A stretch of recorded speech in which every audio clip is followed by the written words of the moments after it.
who they tried to bluff into a showroom affair, but those two positions have changed.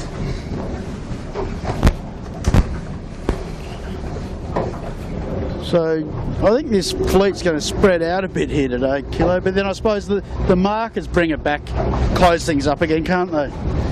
Well, the red markers can disappear, that's the thing, but they've got to sail above their handicap to maintain that advantage. So that's the idea of it. They start burning up their handicaps each lap of the course, and so now, like, you know, Cooper's has gone back, cross over DeLonghi. Pretty tricky. We said there's really not quite enough pressure for these second rigs. Yeah, it's soft, isn't it? Yeah, it's just, and the pressure is up and down. There's some quite big holes in this breeze at the moment. Well, I've got to tell you, Michael Coxon's plugging away at that east over there, and he looks right now, he's on a nice little righty, and he's probably on lay for the Boucher Buoy.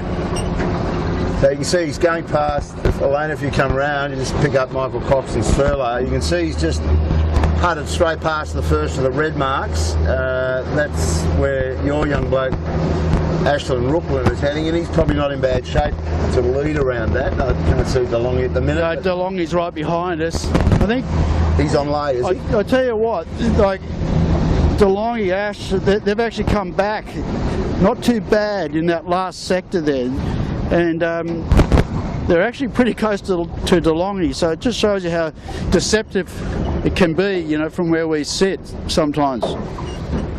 Well, there's a fair bit of up and down pressure, isn't it? Every time you look at somebody, they could be a bit soft, and then we look at somebody else and they're up. Yeah, like Lumix made a gain then. DeLonghi had to duck them, so Lumix now has to tack, but they won't have any rights on DeLonghi coming back.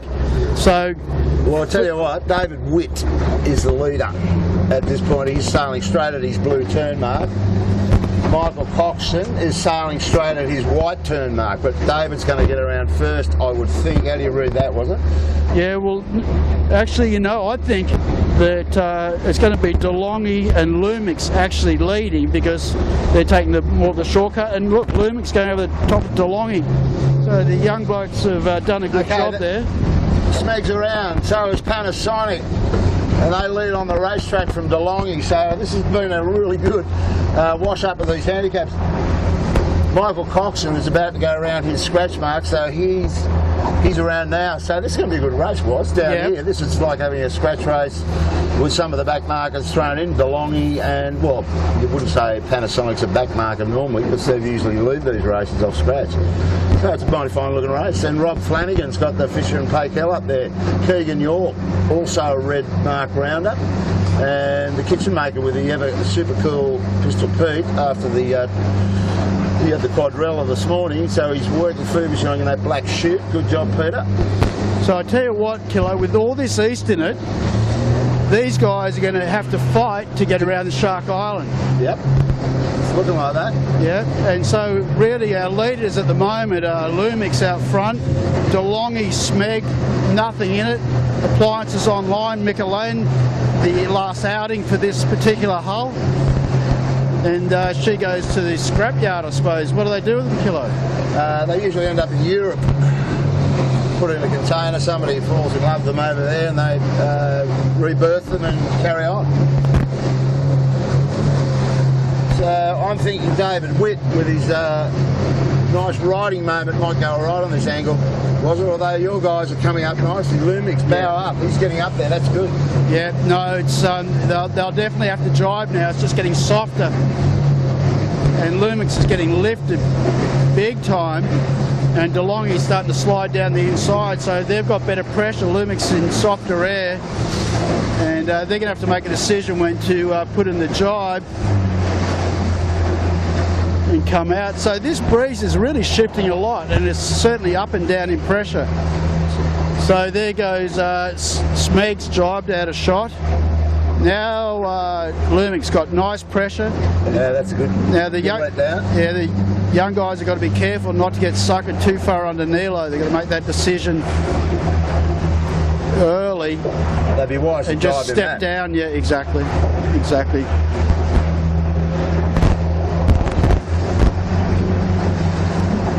So at the moment, Lumic's still leading, DeLonghi second.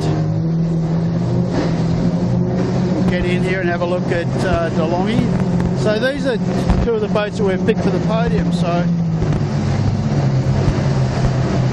let's see if they can hold it together. Well, Simon's got Grant Rollerson sailing with him on the sheet today. So Rollo, a very accomplished skiff sailor, has won a lot of championships in his own right, and he's a very good, steady influence. I can see Gary Phillips. So that's probably the best crew he's had on that boat for a number of races right there. So that makes a big difference, obviously. Doesn't it what? I tell you what, Killer, like now they're starting to get pressed down a little bit here, and to me, David Witt, who jibed out early and probably didn't look like a bad move at the time, has actually lost a heap of ground. So we'll just have to see. These guys can get a bit of easterly bullets to push them down towards the island. They're going to extend their lead. Interesting. Yeah, David's got door out of that. So Rollo's in the boat, just letting it feed itself down. They don't want to jibe, they want to just wait for something. A little bullet would be nice. Same with Lumix. Lumix now got new pressure, 3 stringing again. So yeah, so like Smeg's going to take the real low road here, so it's going to be interesting to see, as I already said, whether these guys can get through this sort of funky air as we go into Rose Bay. There's the drop. Yep. Always a hard decision to make, but Smeg out of shot is actually coming pretty hard. And he's low, he probably have to curl it. He's not even looking at getting up at the moment. No, now Lumix like in good pressure. This is where they need to sort of, maybe give a little bit away and just go down. Oh, they're nice flat water, absolutely screaming. So the young bloke's having a nice comeback. Oh, bit of traffic management here.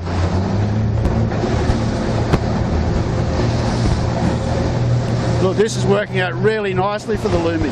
Oh. Main on, Daniel. Main on, boys, in this stuff.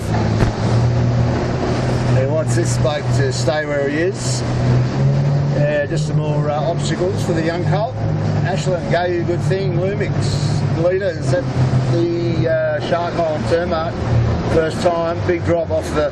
Oh, come on, fellas. Yeah, you got to think ahead there, boys. Yeah.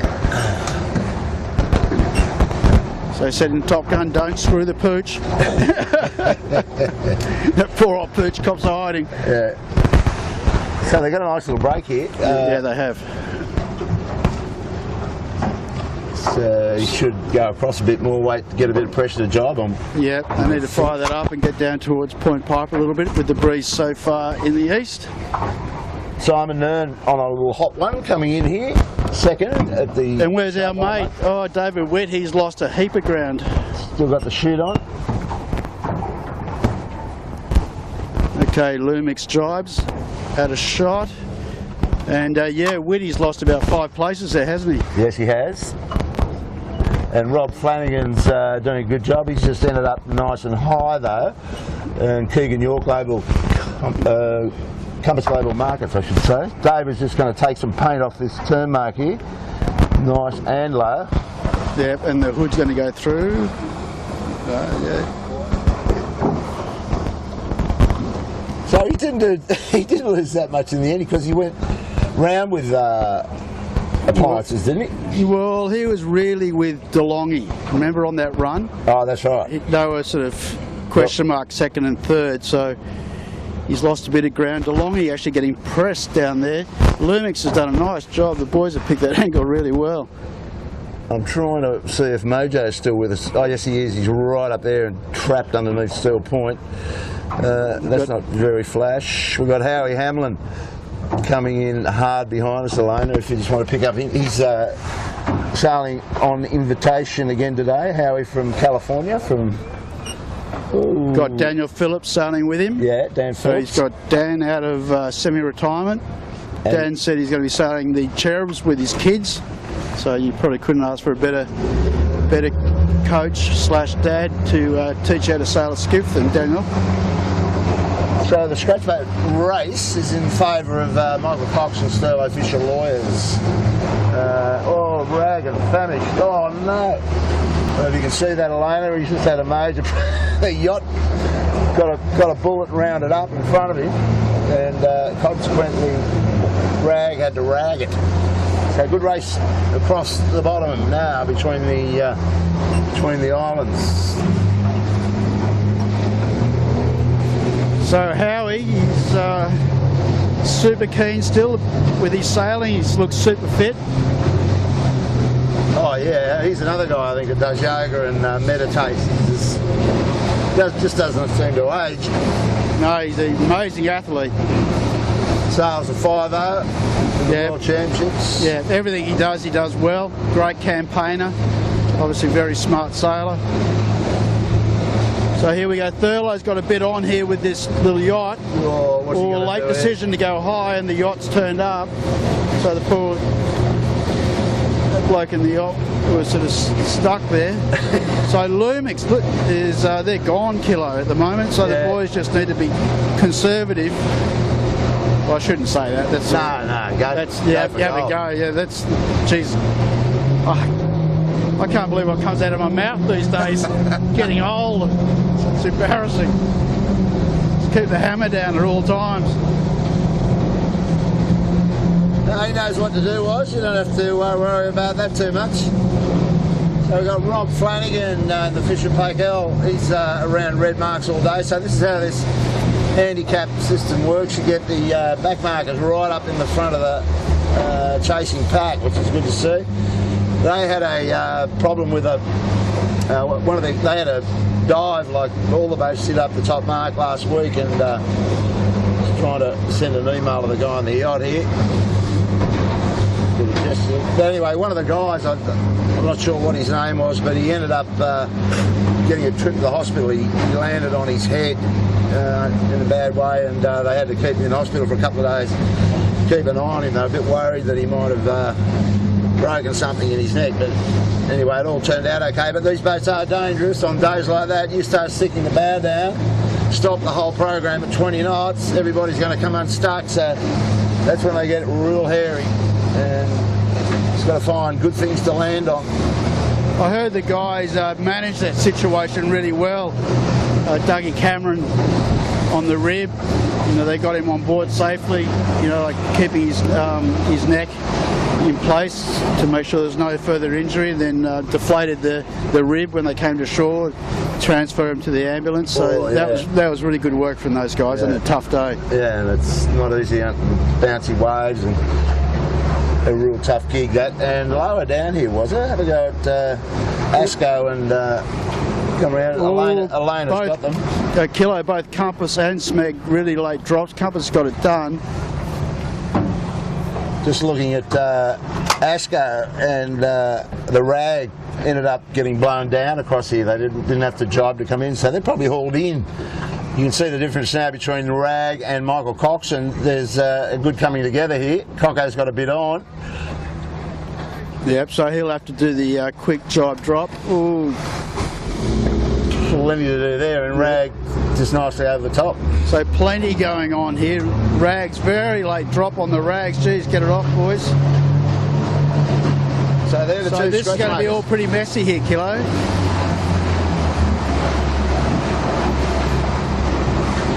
Robbie Bell waiting for Pistol Pete. Here comes Asco. Once again, jibe drop. Geronimo Harrison in charge of that red chute. Yeah, I just think they just push it to the edge too much, and it doesn't really help them. Kilos like now they can't go where they want. They're in gas. Yeah. They're going to have to sail a really low groove or tack to get clear air. So it's you just see it quite often. You see jib on, guy in the boat, just puts too much pressure on everything. Well, you need Sammy Newton to give you a few tips on how to do it on your own. He just throws the hat in the tack line and does it all. He blows it away from the boat. He just wheels it into the bag on his own. Yeah, but I mean, Geronimo's a fit young bloke, and strong. It's just technique. It's technique, but also timing. You can't just have the bowsprit at the mark, then drop the chute. So Mojo playing serious catch up here, not in shot, but we'll check in with him going up. This is the second time up to the Buoys. So race leader is Lumix, son of. Yes, but they've not. I don't know whether appliances tacked or not, but they're sailed a much higher line through here, so still a bit of pressure and shift. I don't know whether Lumix is going to cross these guys. Find out in a minute. It's a bit hard to tell from where we are. Yeah, they're a fair way over there. They're right on the shore. I'd say they're pretty well. But I think appliance, you might be right, has got a bit out of them, and so has DeLonghi potentially, but they were quite high, weren't they? Yeah, I think they're going to cross DeLonghi. Yeah, comfortably across. So this is just starting to build a little bit again down the bottom part of the harbour, I think, Kilo.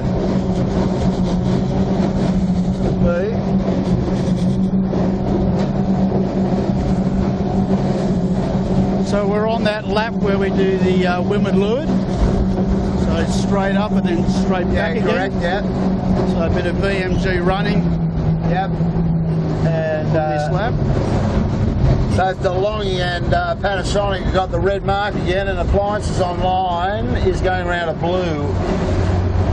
So it's in the favour of the red buoys, the closest marks at the moment. Appliances Online is going blue, I think was, so he's just got to sail that extra 50 metres up there. Yep, I'll have a look for you. Yeah, he's blue all day. He's three blues, Appliances. So the Panasonic boys, they've elected to go fairway right and release the fleet, which I don't know. He's got his bow down, so I think he'd be pretty comfortable as long as he's got pressure. Yeah. Looks like they might be setting up for attack now. Yeah, they're attacking now. It's in the east. Yeah, and a pretty clean tack from the young fellas. We've got some wise old heads on DeLonghi. It's sort of it's the polar opposites of experience, really, isn't it? And age.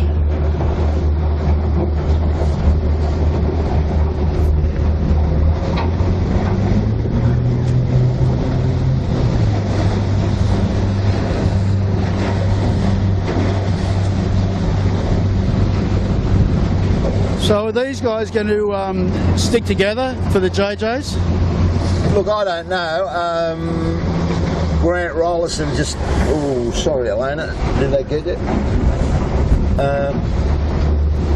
Grant Rollerson has bought a falling moth. He sold his 18-footer, so he's obviously changed direction into a falling moth sailor, just because he probably suits his lifestyle. He's just bought a new house. I know that he wants to do some modifications to the renos to that.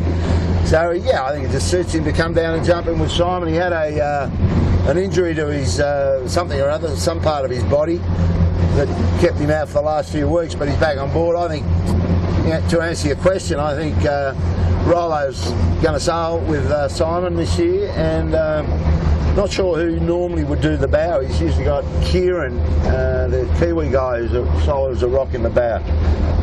But not sure where he is today. But Gary Phillips is super duper sub, just come out of on a nice Sunday afternoon. So that's a good looking crew. Yeah, well, the moth, they've got the Moths Worlds in Australia in January. Sorrento. And I read it looking at like 130 boats apparently. There's more. That's an incredible number of boats sailing around at boat speeds of 20-25 knots. I mean, what could go wrong? Man, there? Exactly. There is going to be some serious carnage. I don't know whether they sail them all on one course. It'd be interesting to see how they work all that. They'd have to split them up, surely. Well, you'd imagine so. I'm just trying to find Ashland Rooklands. They're over on the left. Oh, gotcha, yeah, going into Taylor Bay. We've got Appliances Online, Mick Lane just tacked. So it's all starting to settle down a little bit. Breeze is starting to settle in. The harbour looks nice and empty at the moment, which is a rarity. And it's not as bouncy. Yeah. Well, we've got another, probably, 15 minutes of incoming tide, and then the outgoing tide's not a big one. So it should be pretty nice conditions for this race. Manly Ferry just lining up the centre of the harbour on its way to Manly. There'll be a horn, the obligatory horn will go. Simon Nern's DeLonghi's probably in its track, and maybe even Appliances online. But the mighty Queenscliff punching along at 18 knots, not to be denied.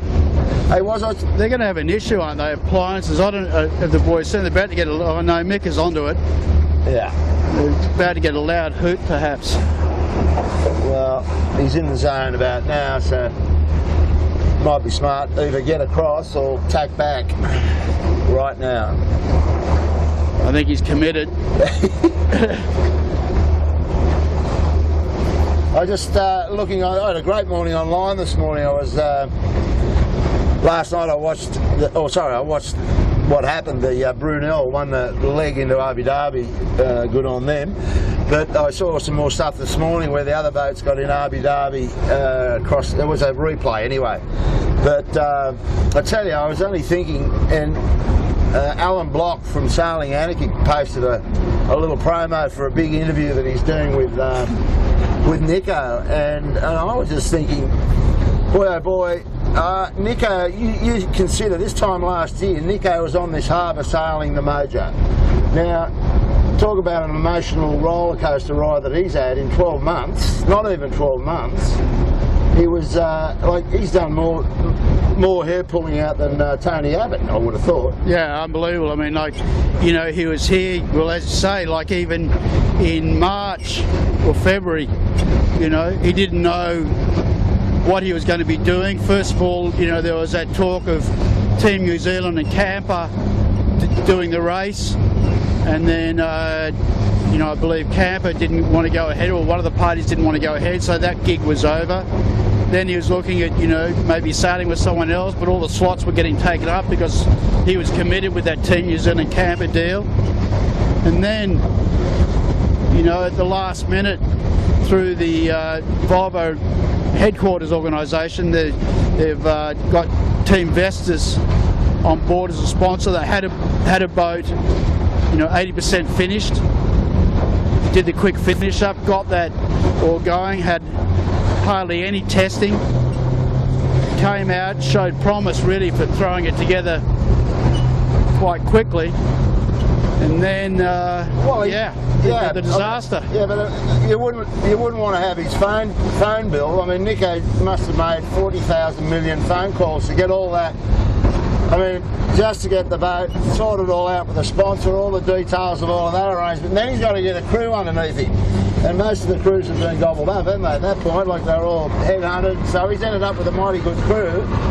And then he's got to get the boat sorted, he's got to get to the start line. I mean, he's had a hell of a time. And then the ultimate disappointment to hit a bloody brick in the middle of nowhere, the Yuln Sud. And then all the coming back to earth that's a massive emotional wipeout in my view. So he's done extremely well, or badly, or whatever. But no, for sure. I mean, from what I've seen, he's handled it very well.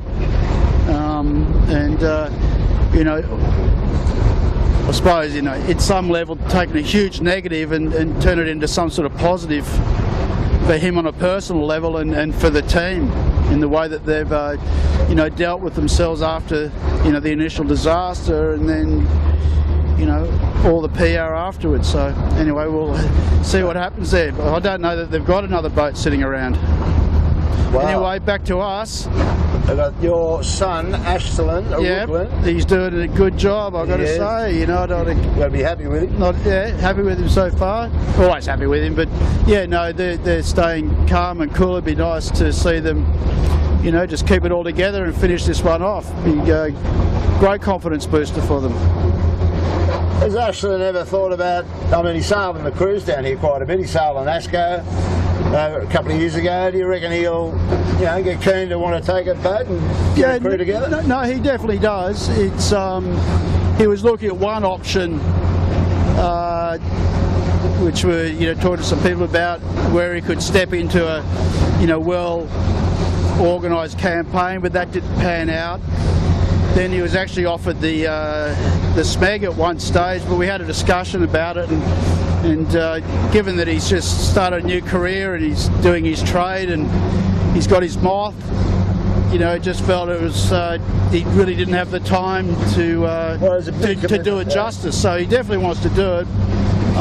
And then, you know, the people he was looking at doing it, one was with Daniel, then the other guy is more committed to the moth. So it just didn't feel right for this season, but definitely, you know, it's something that he wants to do in the future.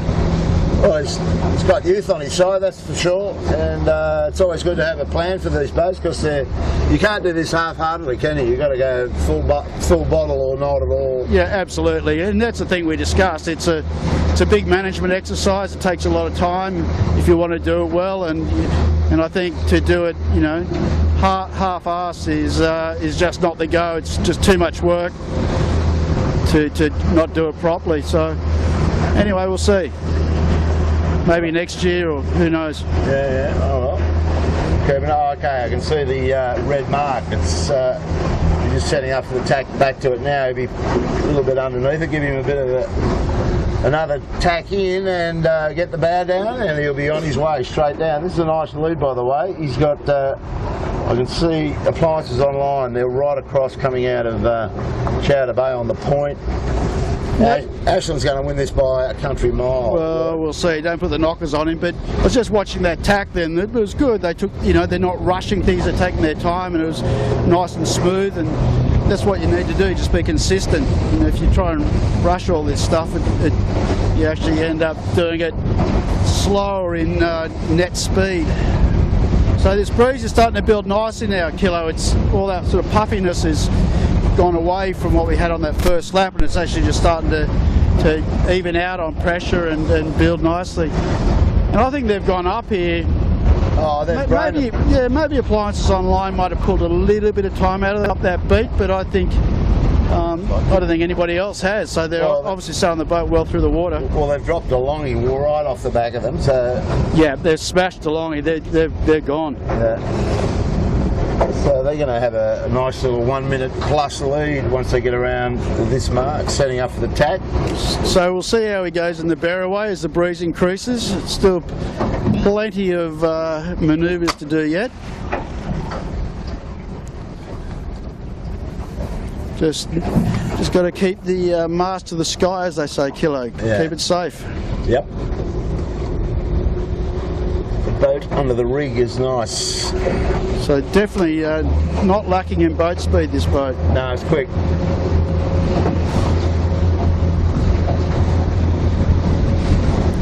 Nicely done, Ashland. Yeah, nice, boys.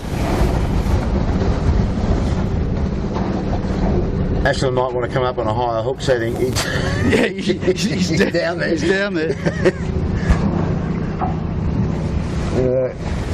He's got plenty of agility. Yeah, I know, he's got good balance. He's good on the motocross bike, you know, good at all that kind of stuff. So, well, we got Whitty, the Smeg. Well, he's on blue with Mika Lane. Oh, yeah, okay, so it's going to be Mika second. Mika second, Smeg back up to third. Keegan York's on a red, so he's going to be in the mix on the rundown. So you can just see him behind Smeg now. That's Compass Global Market. So I wonder what happened to him up the first beat. I would have thought he would have been further up. He's been going pretty well this year. We need to get out of here. So yeah, round goes Keegan York, round goes Appliances Online. So Compass Global goes into second place. Appliances Online third. DeLonghi coming up to the mark, so they're going to go around their respective marks. Smeg and DeLonghi around the same time. David Witt might get a shoot on before they do and be right in his face. Hang on. We've got surf coming through here. Yeah, Waimea Bay. So DeLonghi's around. Smeg beat him to his mark, so it's the battle for the shoot. Smeg up and launched. Great set, Matty walk. So that was a good set. And Pistol Pete in the bow of the kitchen maker, Robbie Bell and Johnny Sweeney. They need to get that whip out. Ooh, Whitty over to the other side, son. Yeah, Lumix has jibed fairly early as well as heading to that western shore, but they've bolted the Lumix boys. Oh yeah, they're gone. All the And way. DeLonghi having a shocker, man, you're going to need a knife to get that wine glass out. That's a winey out of the bag. There you go, she's out. So it's all starting to spread apart a bit now, Kilo. Yeah, it certainly is. Mojo back in business, but they must have taken a long while to reroute that main sheet system to that bridle, as you were saying. I think the bridle was there. Something came unstuck of it. I tell you, it's going badly. Is Asco? Where Yeah, are them? I don't know, but they haven't been there, have they? Not at all. We'll follow Whitty for a while, see how the old master handles himself.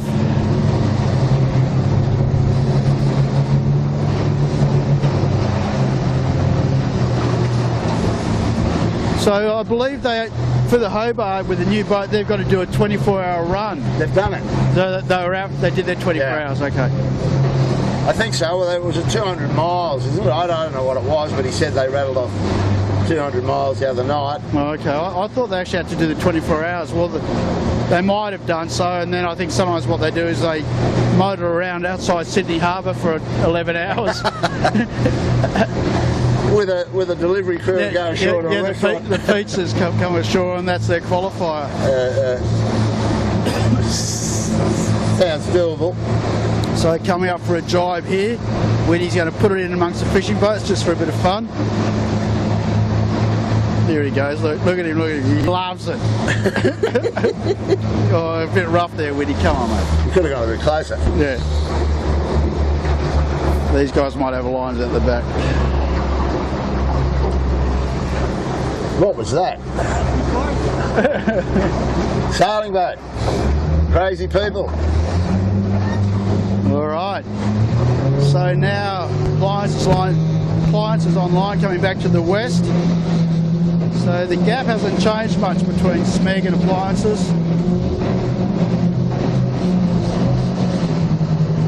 Lumix is abreast of Bradley's down there. I just see him.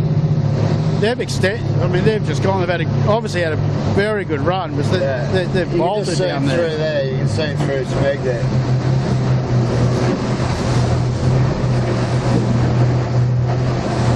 He could almost got away with a big rig here today. I would have thought. I don't know. It's sort of, it's not much. The gusts are probably 15 at best. I think, wouldn't they? They're more around 10 to 12. Yeah. Well, certainly the first lap was big rig. But it's second rigs are starting to come into play now. Keegan York is going okay right now. Well, that's going to be actually a good battle. You're right, Kilo, between Compass and Mick Lane and the boys on appliances online. And Keegan's on another red mark too, so that'll help his cause immeasurably. They put a bit of pressure on him, and so that's always good to see whether they stay calm under pressure. Certainly Mika and those guys have been around the traps a long time.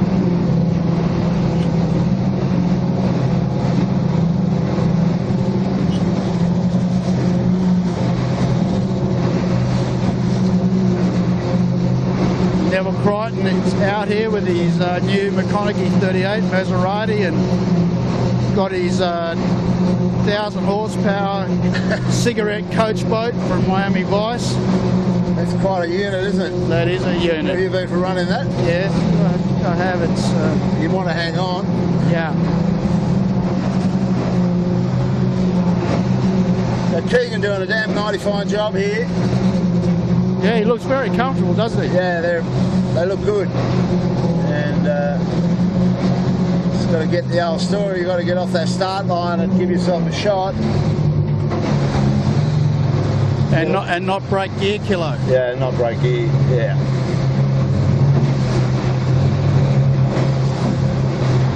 So Keegan's mother, Lorraine Riley married Keegan's father, Glenn York, affectionately known as the Foot, and Known as what? the Foot. The Foot. And he used to sail in the bow of my first 18, the Harold's place, with Perry Como on the sheet. A nice little feisty crew, the pair of them. But apart from that, So what year was that? I bought Holmesy's old. When Holmesy gave it away, he sold the last Travelodge 3-hander. I bought that, which my wife wasn't overly enjoyed. I was saving up money to build a house. It got very boring. So anyway, my marriage didn't survive too much longer. But in the end, had 2 great children. Look, honey, look at the great furniture I've just brought home. But that would have been a wooden boat. Oh yeah, Barry Normus built it. Yeah, Barry built some beautiful wooden boats, didn't he? Yes, he did. Anyway, what I was going to say, Lorraine Riley is the daughter of Bill Riley, of the famous L.W. Riley stainless fitting. So there's a bit of plenty of yachting blood in the lineage. Yeah. And that's been an amazing success story, hasn't it? You know, Australian manufacturing company. Probably found it doing it a bit tough, you know, with a lot of things going overseas. Now manufacturing going overseas, but I believe they still manufacture in Australia, don't they? They do, and if you have a look at their catalogue online, there's nothing really flash there, but they're all the bread and butter things, you know, and a lot of their blocks and things like that, their tracks are still widely used on yachts, you know, small yachts and things like that. And yeah, they export quite a bit. So yeah, L.W. Riley, young Bill is running the old Bill's still alive. He still gets down the skiff club. And so Lumix is around. Yes, they are. A nice big lead. So as you say, like this stage, just into that second rig, they're not being pressed too much, but just got enough to pull 3 strings and be efficient. So the boys are going into their final lap and doing a fantastic job. Just as well you did take them in your podium, was you? Oh God, could you imagine that? If they win this thing and I didn't pick them, oh my God. And I tell you what, they came back, had that bit of altercation at the start. Yeah, well, we've got that on tape. I think Elena had that, and they were in their rights there, from what I saw. Oh yeah, I think so. Well, Ashland certainly thought so, because he got his foot into the bow pole on pure blind. That's the way to do it. Yep, just get it out of there. Get out of here. We're gone. So round goes Keegan York. Nice job, second place. And a red boy coming his way once he gets up the top. Same as Lumix. Nice drop on appliances. Tommy Anderson gave you a good thing. Yeah, right. Is that Tommy? Okay, yeah. So Mark Anderson's son. Yeah. Give the boy a bit of a polish. Yeah. Looking very fit indeed. Running the old sleeveless. Yeah, the no top thing, the Slen. Run the no tops back in the Grand Prix days. Yeah. Now, look, there's recap, top 3. Yeah. Lumix, Compass, appliances online, and then the Witty got him back into 4th place on Smeg. And I think he's got a white mark this time. Smeg, yes, white for him, so that'll shut his aspirations of the podium down. So that might give DeLonghi a chance to get back in the game. But he's going to have to get the whip out, because Howie Hamlin's come back into this kilo. Yeah, he has. Well, he was way back, wasn't he? Start of it. What marks is he going around? They got it. He's not listed, so he'd be going around the red marks. Take the shortest route possible, wouldn't you? Looking good. Bit of rallycross. Yeah. So the battle for the scratch boats is quite keenly contested. It's right in front of us, Elena. Michael Cox and Sterlo and Rag and Famish. They're only split by half a dozen boat lengths, so they're going to do that all the way to the finish, you would think. Asco's had a Barry Crocker, further back than fullback. Yeah, and they were on blue, and they were one of your picks. I mean, disappointing for them. They've been a bit disappointing, haven't they? I don't know what's going on there, but they're a long way back. Sure are. So we'll just engage with Have a look at some slick spinnaker work on these two boats. Good forward hands, good crews. And I tell you who's done a good job, and I think he's on scratch or 2 minutes, is John Winning and his team on Yandu. They're on blue, white, so they go to the white at the very top this time. But considering they've been to 2 blues, that's not too bad. Well, they were quite out the back door at one point, so they're going to lock horns for the white mark rounding. Good job, Rag, just come in a bit hotter. Yeah, Thurlow's going to come in slow at the last bit. So you got Big Peter Harris versus Dave Ewings. Get their shoots down. Yeah, well, Thurlow will still get this. They'll get inside. So Rags. So Peter Harris has done the Sam Newton blow, the tack blow, the hat. Look at that come down. Well, they're all getting onto it, aren't they? He smashed it. Yeah. Look at that. Good job, Peter Harris. Yeah, he's looking very fit, isn't he? Look at Jack round him up. Oh! Just couldn't quite get there. They were trying to get through that shadow. Stop the program big time. So that's going to be a good ding dong. That's the thing with these things, isn't it? When they stop, they really stop. Yeah. A bit like those extreme 40s we were watching on Friday was. They light up in a heartbeat, but boy, don't they stop in a heartbeat. Absolutely. All right, let's fill her up. We'll cruise on up and see what's going on with the young fella. Yeah. Might have to take him out for dinner, was it? Yeah. He'll want champagne, knowing him. He got a watch out of me before the start. Yeah, he's going good. So I'm starting to see it getting a little bit bumpier now, the water kilo. Obviously breeze is increasing a little bit, but maybe we've got that little bit of tidal effect. Tide's starting to run out a little bit. True. But that breeze is still in the east. You can see they're all pretty much bang on Bradleys. Straight from the turn mark there, so still more east to come, although they're picking their way up this northern shore wherever they can with pressure mostly. The Smeg just coming out, David Witzguy's coming off the point. He's going to a white mark I think this time as well. Yeah, so he's going to the furthest mark. Yeah. So you would think he'd beat the 2 scratch markers up there and John Winning. He can still get on a podium here. Very wet. Currently 4th on the race course. Yeah, you're right.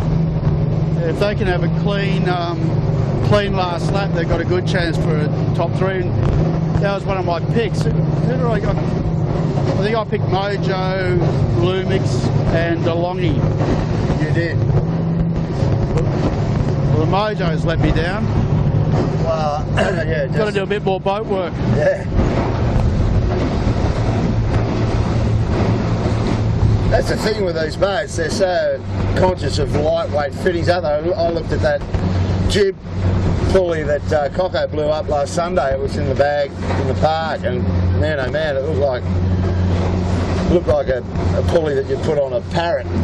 Yeah, it's amazing. You look at the Moth's kilo, like it's almost model size fittings on them. It's just incredible. But the technology now, the materials they make them out of, they can withstand the forces, the pressures. Putting through it. Good job, Matty Walks. Always electric right out on that. I'm not being critical, just seeing what I'm seeing. It looks like, like Whitty really sort of rushed that turn rate, but it's not. It doesn't seem to be actually fast in net pace. Like you look at Sevy, he seems to be, unless he's rattled, seems to be a lot smoother, which seems to be a quicker way of doing things. Yeah, it's you got to get the crew through as smoothly as possible to keep the thing balanced, and before you bear away, have some weight going out there. I guess is the sequence. Or it used to be. I don't think that's changed. Righto, well, the boats are spread out a bit. We'll go up and have a look at Keegan York compass and probably get you a line up back to, there's Lumix way up the harbour now. So yeah, I can't even, I can see Lumix up there, yeah. So Keegan's the most easterly boat. So I think as this breeze has increased, the breeze actually got a little bit left looking at the heading of the boats at the moment.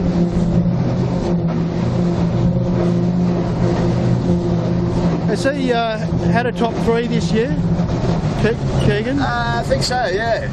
Yeah, I think they might have got a second, one of the 3 boys. No, they've been, since the start of the season. I mean, it's the first campaign he's put together. Got the sponsor, got a boat. Not sure which hull that is, but he's got the Ullman sails. It could be, not sure, but he's got some old, I don't know if they're rag sails.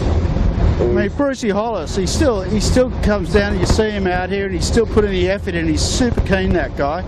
There's not as many boats using his kit as there used to be, but you've got Keegan's using it obviously, and then you've got Jack McCartney and the rag, they're using his working gear. Well, it's predominantly been North sails for a long time, and then David Chapman had a crack, didn't he, with the Smeg sails for a couple of years. Those red sails. Was it David? Andrew Chapman. Andrew Chapman. Yeah, no, it's not. I don't think that David's big on the tools. I did a world championship with him in the Melges.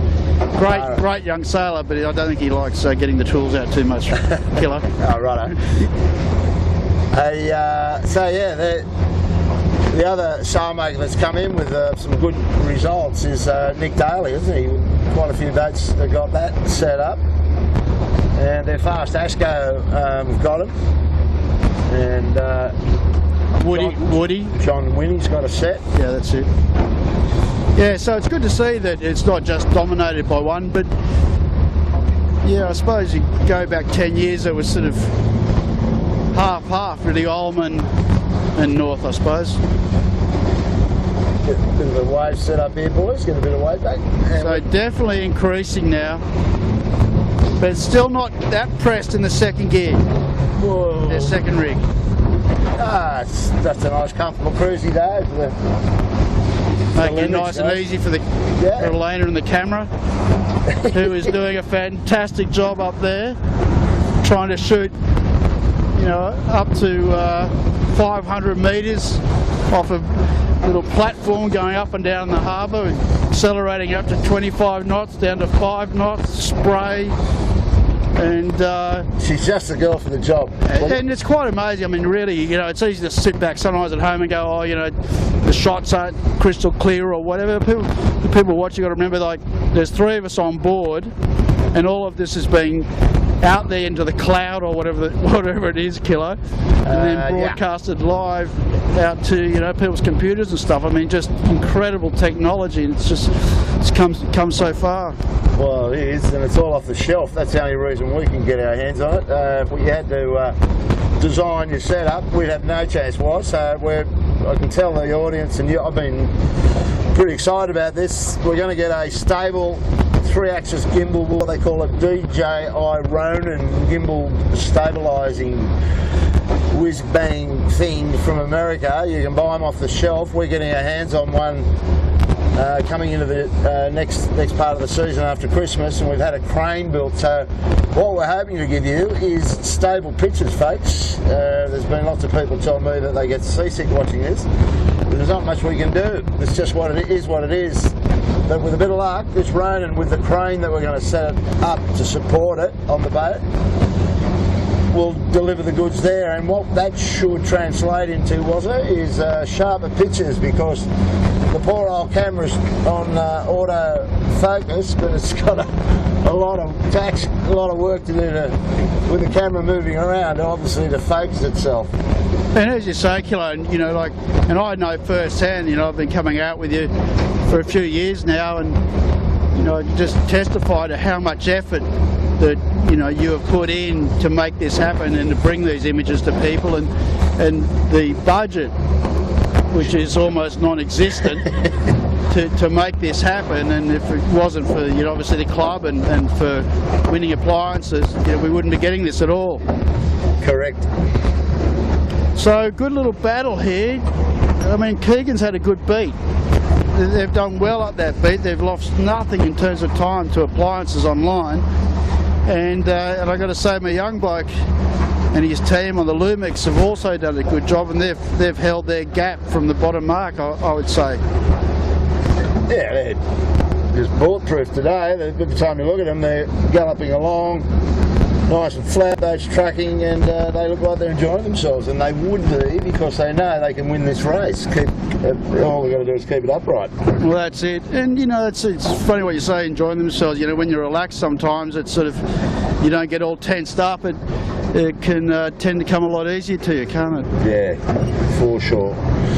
It's going into those big championship races when the line's too short and everybody wants a piece of the action. That can get the heart rate up a bit. From my experience, I remember it wasn't a Gilpin because it was in the Harold's place, but it must have been a test race. In the old days, you used to have to qualify to get in the New South Wales team, because back in those days, you'd remember there was a Queensland team, there was a New South Wales team, and you had to qualify, and you got in through the states. And even WA Kilo. I remember in the Colorbond days, didn't Colorbond have 3 boats or 4 boats? That's right. And you had to get into that got you into the Australian Championship. And then you had to qualify. You had to be top 6 in Australia to get into the Worlds. So yeah, I remember that clearly. It wasn't stressful, but it really got you in those starts. You really had to have a plan, and all you guys had to be on the job to get in that first 6. It was always about the 6th place, and we still say it out here today. In a Gilpin, you'd have a keeper in the Gilpin. You'd really like to be no worse than 6 as you go through the event. All right, so we're starting to get up to the top end of the course for the final time. Lumix only, 150, 200 metres away from their top mark. Keegan York coming out of the left. They've sailed well, so that's going to be a good battle. I think they've actually made a gain potentially on Mick Elaney's team on appliances. So standard out of this top group has been pretty impressive so far today. So there's Lumix goes into their last tack of the day. So they've got to get a bear away, a couple of jibes in, and keep it all clean, and they might, young fella might get his first wind as a driver in an 18. Is that would be his first? As a steerer, he's only steered, maybe 3 times before. Okay. Great job. So go you good thing, Lumix.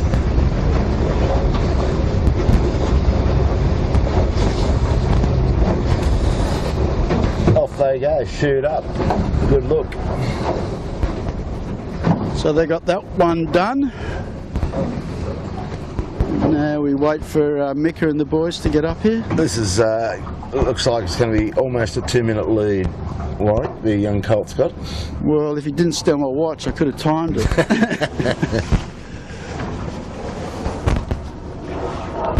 So this time they do the triangle, so they go from here down to Shark Island to the finish at Clark Island. So yeah, that's pretty comfortable right there. Yeah, and that'll give him the Sid Barnett Memorial Trophy back in the club. He'll have to say a few words. Yeah, very nice. He might hang around for that one. Yeah. And that, of course, wraps up the racing for this year. Next time you see us will be, I think it's second Sunday in January, or it might be the first Sunday, after the first Sunday, not sure, but you'll be able to, oh no, look at these waves, sorry Elena.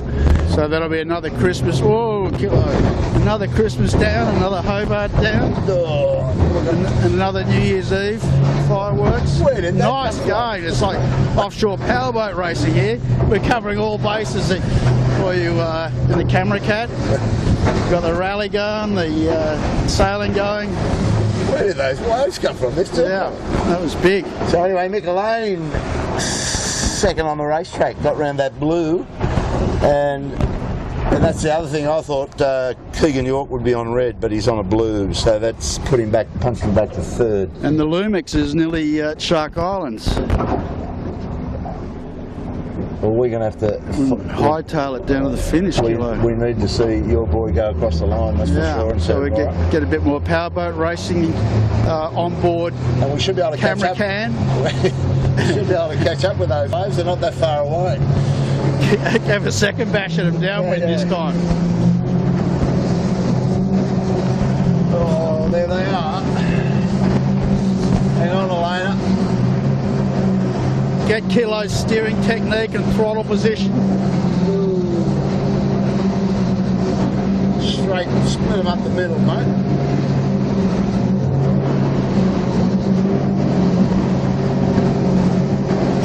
A little flyby by Howie Hamlin. Pirate ship. The last outing for the wooden appliances online. Yeah. The wooden paint job. It's lasted well, that paint job. I tell you what, it's been given a few. It's had more hits than Elvis, that thing. I've seen it. There's one classic shot of it overseas where it's completely out of the water. Somebody might have been in Garda when Herman was sailing it, but it really got smashed up. Well, lifted out of the water anyway in a collision. So yeah, they don't muck around. They're not scared to drive it, that's for sure, as all good pirates should. Absolutely. Oh, the Lumix boys, don't blow it here. They're sailing up into a big lee. I think they might have to drive out of this one. Oh, you think so? Oh, guys, don't do it to me. They're too high. Way too high. You've got to get out of there. Here they go.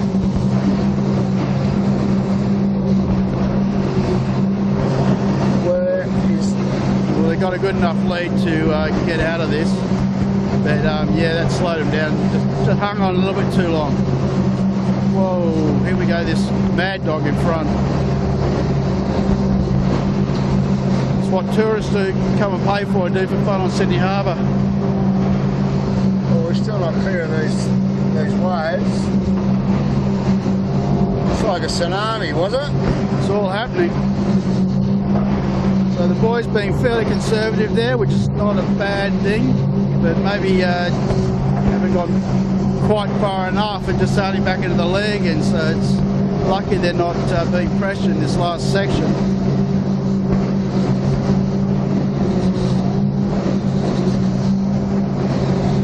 Well, that's really an all-the-way win. The Olympics, I think they led on the first run down. From I recall, they led around Shark Island. Yeah, that's correct. All the way. Well, the thing is, maybe what they're not onto, perhaps, and you know they probably are, but is that the breeze is not as much east in it now as it's picked up. So that's where the normal, being closer to the island. Well, they've got such but they've got such a huge lead. They're just cruising, aren't they? Yeah. Not. No.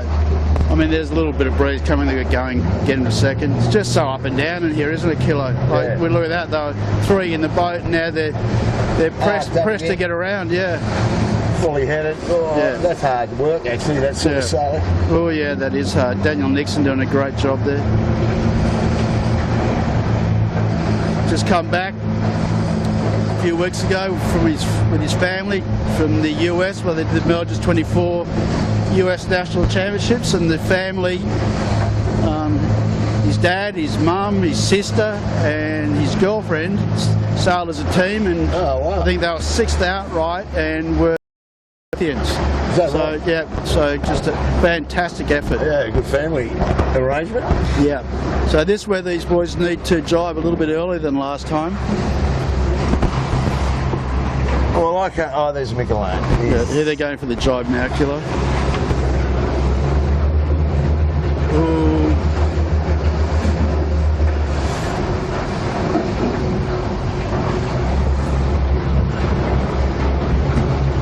They just get it home, boys. Yeah. Nice little puff to get out of there.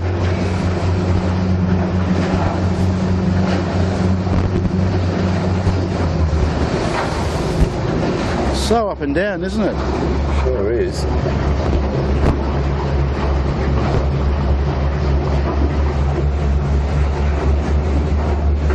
So what's that? That's Migga's way up above the mark. Yeah. I think once they get through this little bit of funky air around the back of Shark Island, they'll obviously get a bit more pressure and a bit more angle and get pressed down a little bit. This same kind of thing happened to Mika, who's out of shot at the moment, but they got stuck quite high as well. So I think it's just the breeze is very funky down this sector.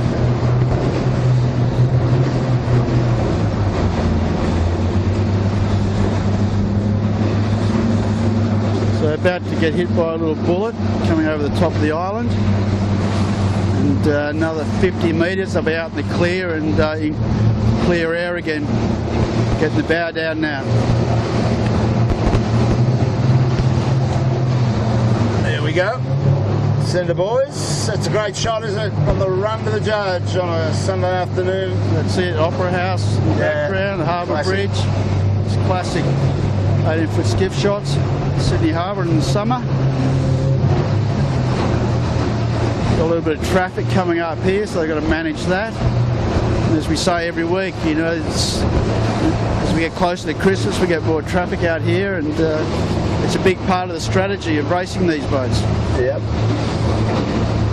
Traffic management, big part of the game. Just not sure who's coming down for the gilt. We know the Kiwis will be here. They're getting stronger, aren't they? Yeah. Well, they've been strong for a couple of years now, but they're definitely getting stronger, putting a lot more effort in over there, I believe, and got some good patrons and backers. Good equipment and good sailors now. Absolutely. So I would expect 6 of them, and I'm not sure who's coming from Europe, from the UK, from the Brits. But we'll have all that information for you as we get set sail for the Need to think about this drive, boys. Yeah, they'd be wanting to do it around about now. Yeah. You know, it's like any time now. Nobody was really looking at it. Somewhere around here we're going to jibe. Then, ooh. So just got a little bit rattly those last couple of drives, boys, you know. So they've pressed themselves harder than they needed to there. They've definitely overlaid that. Yeah, definitely. But anyway, they're going to either cross the line in style or blow it in style. They don't want to swim. No, they've definitely lost a lot. The last 2 drives were scrappy, got to say. But they're going to get there, was it? I think they'll get there as long as they don't stand on the fin at the last minute. But I don't think they'll do that. So they're all clear now. There you go. 14th of December, the Sid Barnett Memorial Trophy. Great work. Ashton Rooklyn, son of Wazza. There they go. Congratulations. That's the last race of the 2014 part of this season. So go you good thing, Lumix. And if you come round, Elena, we've got Mick Elaine's pirate ship, the Mighty Appliances Online. They sailed well all day to the handicap, like they've blitzed the rest of them. They're on blue, white, or blue? I'll have to get back to you, but yeah, no, they have sailed well, and you know, I mean, we've got to remember Mick has won a national title in these things. Yeah, He's been right up there at the JJ's. Yeah, he was on. Mick was on 4 blue. Blue.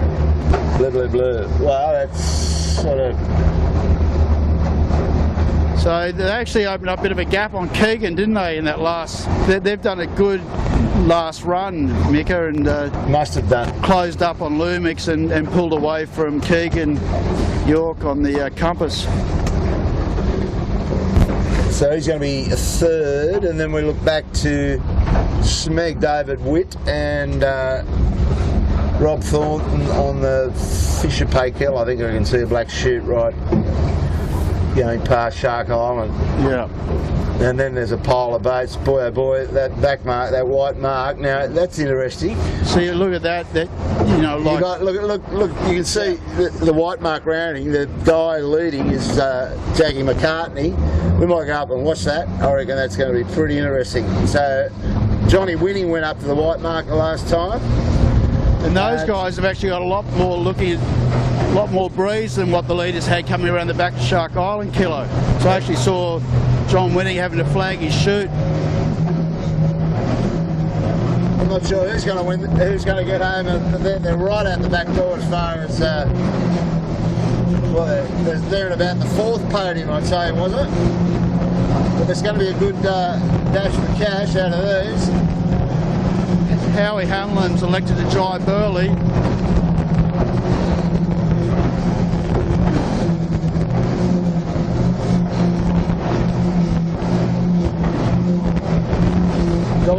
smash really has given his red mark rounding 3 red marks. So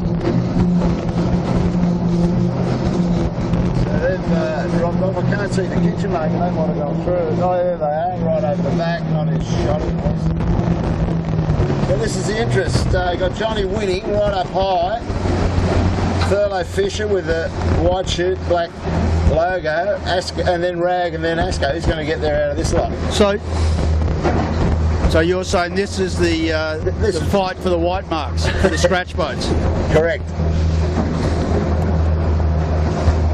And Johnny Winnie, oh, he's probably got himself a bit dorked up there. He's gone early, yeah, peaked early there, Johnny. So it's between these three. They won't give up on each other. There's a lot of bragging rights always with these guys. I think Marcus Ashley probably is in the right position. He was blue though, Marcus. Oh, was he? Yeah.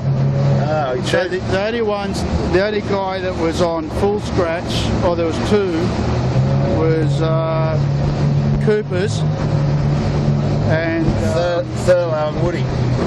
Yeah, Thurlow. No, Woody was on blue white. Yeah, that's right. I say he went round the white mark. So really, for the scratch, we've still got the scratch race here unfolding, and you're quite right to come back here, Kilo. And that is between Cooper's Rag and Famish right next to us, and right next to them, Thurlow Fisher. So they're having a great battle for the scratch. Dash for cash. Scratch for cash award for the day. We had to find something to look at, was? Yeah, no, that's true. But so that's close. When there's only a few seconds in that. You're all in the approach angle. You're all over it.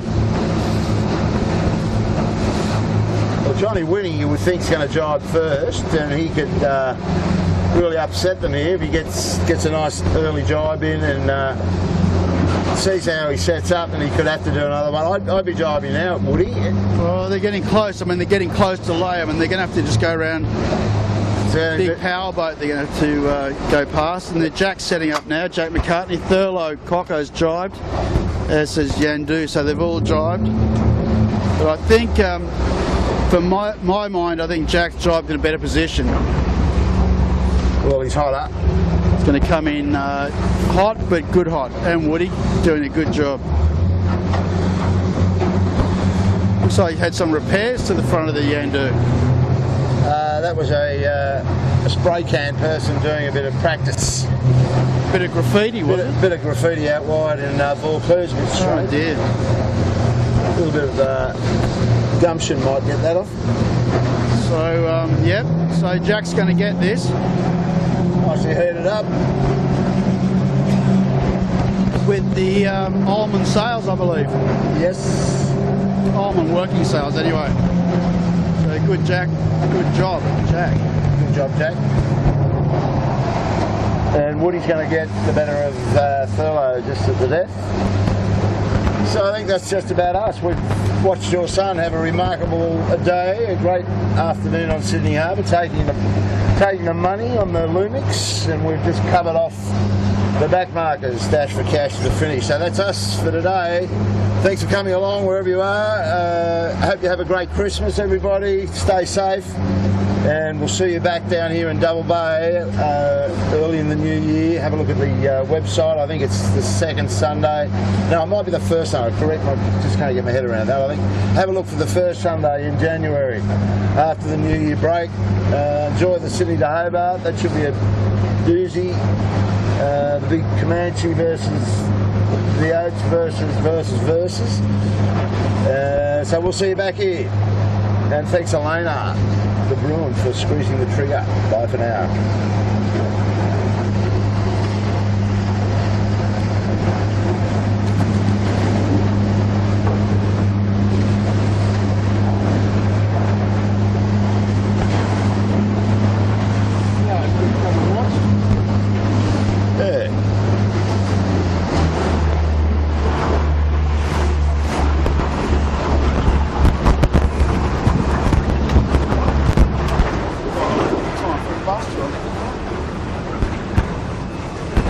Third one coming on. Line is still rolling.